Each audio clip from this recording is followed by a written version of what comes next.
Friday, March 12th. We are so close to spring break, we can almost taste the relaxation. I'm Isabelle. And I'm Jennifer, filling in for Justin this week. Welcome back to the Future Ready Today podcast for our CRCSD families. We have a packed episode today because we're all getting ready to pretty much hit spring break and get that recharge that we need. But we have been very busy this week at the district, finalizing some big plans for next year. That's right. From staffing updates to school restructurings and some massive student wins, we're covering it all. So let's dive right in. So we'll start with Dr. Lannin's message, where she shared some big updates from Monday night's board meeting around staffing and school consolidation. And it's some really positive news on the staffing front. Initial projections for teaching staff reductions were 33.3 positions, but the district has now cut that down to 19.7 FTE. Even better yet, because of natural turnover like retirements and resignation, the majority of these positions are already accounted for. While this will reduce our financial savings for the district to only $1.56 million, it is a significant move to protect our people. Plus, we're adding some new support positions, including a large elementary facilitator at Maple Grove, West Willow, Trailside, and Viola Gibson to support those bigger campuses, and a new district-level position to support the district's fine arts programs. We also have an update from the Strategic Plan Executive Committee, or SPEC as we call that. As you remember, this committee is made up of staff, parents, and also a bunch of community leaders. They are working on our school consolidation models and taking a deep dive into which one we should suggest to our board in April. The committee looked at the facility feasibility of the intermediate K-6 and the 5-8 middle school models. They found that the K-8 and the 5-8 model just weren't viable because many buildings would have been short up to 7 classrooms.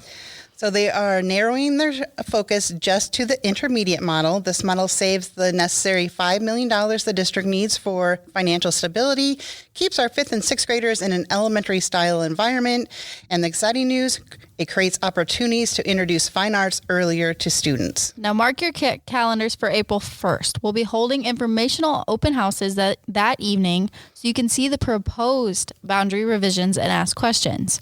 We'll have translators available to make sure everyone's voice is heard.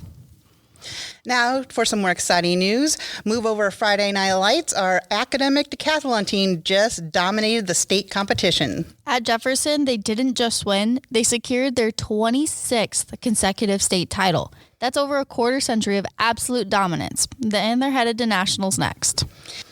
And Washington High School is making waves too. They clinched 5th place overall, and this is only their 3rd year back after a break in the competition.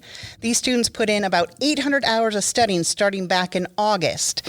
That is a lot of studying. So congratulations to both teams and good luck at the national competition. Now, just a reminder, there are no classes from March 16th to the 20th. The ELSC office will be open Monday through Thursday, but closed on Friday.